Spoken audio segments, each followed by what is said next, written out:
Hello বন্ধুরা, welcome back to my channel. আমি ঐশ্বর্য এসে গেছি তোমাদের সাথে আবার দেখা করতে নতুন একটা দিন, নতুন একটা ব্লগ নিয়ে। তো দেখতেই পাচ্ছ আজকে একদম সবুজ প্রকৃতির মাঝখান দিয়ে চলেছি। তো যাচ্ছিলাম এক ডিস্ট্রিক্ট থেকে আর এক ডিস্ট্রিক্টে, নদিয়া থেকে মুর্শিদাবাদ ডিস্ট্রিক্টে। তো চলো।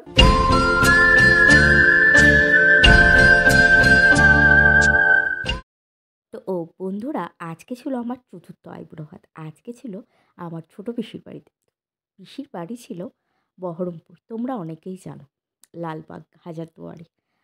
তো দেখতেই পাচ্ছ চারিদিকটা সবুজ সবুজ সবুজ, সবুজে সবুজ একদম। তো সেই সবুজের মাঝখান দিয়ে আমরা অটো করে চলেছি। অটো করে এখন আমাদের যেতে হবে পলাশী স্টেশনে, যেটা তোমরা অনেকে ইতিহাসের বইয়ের পাতায় পড়েছো। সিরাজউদ্দৌলা যুদ্ধ হয়েছিল, পলাশীর যুদ্ধ। সেই পলাশীতে যাব ট্রেন ধরতে। সেখান থেকে ট্রেন ধরে যাব আমরা বলরামপুর, নিউ বলরামপুর স্টেশনে গিয়ে আমরা নামবো। তো চলো, সাথে থাকো আর দেখতে থাকো। আর এই সবুজ প্রকৃতিটা দেখতে কিন্তু অসম্ভব সুন্দর লাগছিল। চারিদিকে সবুজ আর একটা স্নিগ্ধ, একটা শীতল হাওয়া দিচ্ছিল। শীতকাল তবুও যেন একটা ভালো লাগছিল, রোদ আর হাওয়া ভালো লাগছিল বেশ। তোমাদের সাথে গল্প করতে করতে চলেই এলাম পলাশী স্টেশনে। তো দেখতেই পাচ্ছ এই হচ্ছে পলাশী স্টেশন। তো আমাদের ট্রেন ছিল 10:30, 10:40-এ। তো আমরা এখানে দাঁড়িয়ে পড়লাম। আর আমার না পলাশী স্টেশনে আসা এই ফার্স্ট। আমি এর আগে কোনো দিনও পলাশী স্টেশনে আসিনি এইভাবে। তো সেই জন্য ভাবলাম তোমাদের সাথে শেয়ার করি। আর এই যে বাবা যাচ্ছে আগে আগে টিকিট কাটতে। এবার স্টেশনটা খুব একটা বড় নয়, ছোটোখাটো স্টেশন, কিন্তু পরিষ্কার আর শান্ত। আর ট্রেন আসার অপেক্ষায় প্রত্যেকটা মানুষ দাঁড়িয়ে রয়েছে এখানে। তো আমরাও ওয়েট করছিলাম ট্রেন আসার জন্য। তো চলো বন্ধুরা, ট্রেন আসুক তারপর আবার আসছি। তো বন্ধুরা, ট্রেনটা চলে এলো। এইটাই হচ্ছে আমাদের ট্রেন। এটা হচ্ছে রানাঘাট টু বহরমপুর, বহরমপুরের ট্রেন আর কি। তো দেখতেই পাচ্ছ এটাই আমরা উঠবো এবার। তো বন্ধুরা, এই দিকের ট্রেনগুলো অতটা ভিড় থাকে না, ফাঁকা ফাঁকাই থাকে। তো আমরা যথারীতি, আমি আর মা যথারীতি সিট পেয়ে গেছিলাম। যেহেতু বেশিক্ষণ লাগে না, 1/2 ঘন্টা 40 মিনিট মতো। বাবা সিট পেয়েছিল, বাট বাবা আর বসলো না, বাবা দাঁড়িয়েই থাকলো। আর আমি জানলার ভেতর দিয়ে তোমাদেরকে একটুখানি সবুজ প্রকৃতির, সর্ষে ফুলের, হলুদ ফুল, এগুলোই তোমাদের সাথে শেয়ার করছিলাম। বেশ কিন্তু ভালো লাগছিল। শীতকাল, মিঠে রোদ, দারুণ লাগছিল। ট্রেনের জানলার পাশের সিটটা পেতে কিন্তু সবারই বেশ ভালো লাগে।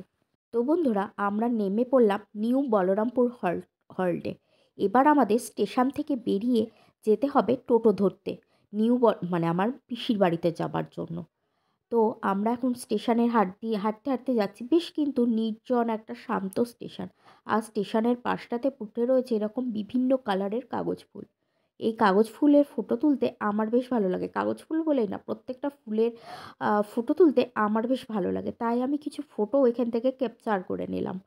আর এখন তো মামা, মাসি, পিসি, দাদারা সবাই খেতে মোটামুটি আমাকে আইবুড়ো ভাতের ইনভাইট সকলেই মোটামুটি করছে। তো আর একটা দুটো বাকি আছে, সেগুলোও অবশ্য তোমাদের সাথে শেয়ার করবার চেষ্টা করব। আর এখন না আমি সেভাবে তোমাদের সাথে ভিডিও শেয়ার করতে পারছি না, এডিট করার টাইম হচ্ছে না আর কি। টোটোতে ওঠার পর বন্ধুরা, তোমাদের সাথে আর কিছু শেয়ার করতে পারিনি। বাড়ি এসে হাত মুখ ধুয়ে স্নান করে এই যে খাবার টেবিলে চলে এসছে, বৌদি সব কিছু দিয়ে সাজিয়ে দিয়েছে, সেটাই তোমাদের সাথে শেয়ার করতে চলে এলাম আমি। তো বন্ধুরা, আমি বৌদিকে দিয়েছিলাম ভিডিও করতে। বৌদি এই ভিডিওটা আমাকে আর কি করে দিয়েছে। তো বন্ধুরা, এখানে আমি খাবার টেবিলে বসে পড়েছি আর ছোট পিসি আমাকে আশীর্বাদ করবে। তারপর আসবে সমস্যায় আশীর্বাদ করতে। আর খাবার টেবিলে দেখতেই পাচ্ছ বন্ধুরা, কত ধরনের খাবার আমাকে দিয়ে দিয়েছে। অনেক মেনু ছিল কিন্তু আজ খাবারে। তো চলো, তোমাদের সাথে অবশ্যই আমি খাবারটাও শেয়ার করব। তার আগে সমস্ত আশীর্বাদ পর্বটা শেষ হয়ে যাক, তারপর আমি তোমাদেরকে শেয়ার করব খাবারটা।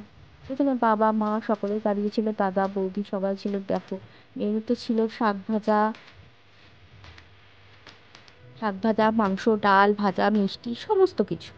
মেনুটা তো তোমাদের সাথে শেয়ার করলাম, আমার অত মনে নেই কি কি মেনু ছিল। আর তো যেটুকু কমেছিল সেটুকু বললাম। আর এটা হচ্ছে আমার ছোট পিসমশাই, তিনি আমাকে আশীর্বাদ করছেন। এটাও আমি তোমাদেরকে শেয়ার করলাম। আর এই যে এটা হচ্ছে আমার গিফট। তো দাদা মানে পিসমশাইকে গিফট দিই, পিসমশাই আমাকে gift দিচ্ছে। তো চলো খেয়ে নিই। তারপর বন্ধুরা, খাওয়া দাওয়া করে একটু গল্প গুজব করে একটু বিশ্রাম নিয়ে আমরা আবার বাড়ি আসার উদ্দেশ্যে বেরিয়ে পড়লাম। তো আমাদের এখন ট্রেন ছিল হাজারদুয়ারি এক্সপ্রেস বহরমপুর থেকে। তো যাচ্ছিলাম বহরমপুরে টোটো করে আর কি। তো দেখতেই পাচ্ছ বহরমপুরের গঙ্গা পাশে ফেলে আমরা ছুটে চলেছি স্টেশনের দিকে। তো বহরমপুরের প্রত্যেকটা মানে যেখান দিয়ে আমরা যাব সেই সমস্তটাই আমি তোমাদের সাথে শেয়ার করব। এই হচ্ছে গঙ্গা কিন্তু। বহরমপুরের মেন শহরটা আমার কিন্তু প্রচণ্ড ভালো লাগে, খুবই ভালো লাগে। আশপাশের জায়গাগুলো অতটা ভালো লাগে না, কিন্তু মেন শহর যেটা আমি খুব পছন্দ করি। এমনিতেই আমার শহর খুব পছন্দের। আমার বেশ ভালো লাগে। চারিদিক জমজমাট লাইট, এরকম পার্ক, বাজার আমার কিন্তু খুব ভালো লাগে। আমি কিন্তু গ্রামে বাস করি, তবুও আমার ভালো লাগে কিন্তু শহর। আর এই দেখো এখানে একটা রয়েছে খুব সুন্দর মন্দির। তো চলো, আর পাশেই কিন্তু রয়েছে স্বর্গপথ। তো স্বর্গপথ মানে হচ্ছে শ্মশান আর কি। তো চলো সেগুলো ফেলে রেখেই আমরা স্টেশনের উদ্দেশ্যে রওনা হয়ে পড়লাম। তো বন্ধুরা, এটা ছিল বহরমপুরের কলেজের পাশের রাস্তা আর কি। ওই কলেজের আর কি, এই যে কলেজের পাশ দিয়ে আর কি আমরা যাচ্ছি। আমি কলেজের নামটা একদম বেমালুম ভুলে গেছি। বিখ্যাত যে কলেজটা, মানে ফেমাস যে কলেজটা, ভালো যে কলেজটা আর কি, নাম করা যে কলেজটা, সেই কলেজটা এটা। কিন্তু আমার নামটা কিছুতেই মনে পড়ছে না, আমি ভুলে গেছি আর কি নামটা। তো চলো দেখতে দেখতে চলো তোমরা চারিপাশের দৃশ্য, চারিপাশের রাস্তাঘাট, দোকানপাট সমস্তগুলোই তোমাদের সাথে শেয়ার করব একটু একটু করে। এর আগেও আমি তো বহরমপুর অনেকবার এসেছি, বাট আমি কোনোদিনই ভিডিও সেভাবে তোমাদেরকে শেয়ার করতে পারিনি। এটা হচ্ছে জেল, এটা হচ্ছে বহরমপুর জেল। তো জেল এর পাশ দিয়ে আমরা যাচ্ছি স্টেশনের উদ্দেশ্যে। তো চলো আমাদের সাথে থাকো আর দেখতে থাকো। এটা হচ্ছে শ্রীনিকেতন। এটা শুধু শ্রীনিকেতনই না, এটা হচ্ছে একটা বিশাল বড় মল, যেটা একই ছাদের তলায় সব আছে। পান্টালুন্স বলো, মোড় বাজার বলো, রিলায়েন্স বলো, সব আছে। যেহেতু রিপাবলিক ডে ছিল সেই জন্য ওইভাবে সাজিয়েছে। তোমরা আমার আগের ভিডিওতে, কিছুদিন আগের ভিডিওতে, দুর্গাপুজোর সময় তোমরা কিন্তু আমার শ্রীনিকেতনের ভিডিও দেখেছো। তো এই যে পাশে সব বড় বড় ফ্ল্যাট, এটা হচ্ছে মেইন টাউন আর কি। তো এখান দিয়েই আমরা যাচ্ছি। চলো স্টেশনে গিয়ে তোমাদের সাথে একেবারে দেখা হচ্ছে। এই হচ্ছে বহরমপুর স্টেশন, এই দেখো। তো এখানে আমাদের হাজারদুয়ারি এক্সপ্রেস আসবে, এখানেই আমরা ওয়েট করছিলাম। আর শুধু আমরা নয়, এখানে প্রীতম আর কাকিমাও এসেছিলো বহরমপুর, তো ওরাও আমাদের সাথে যাবে, তো ওরাও আসবে এখানে আর কি। তারপর আমরা একসাথে ট্রেনে উঠে রওনা হব। তারপরে বন্ধুরা ট্রেন থেকে নেমে আমি চলে এলাম যে শহরটা আমার খুবই কাছের ট্রেন ভালো লাগে।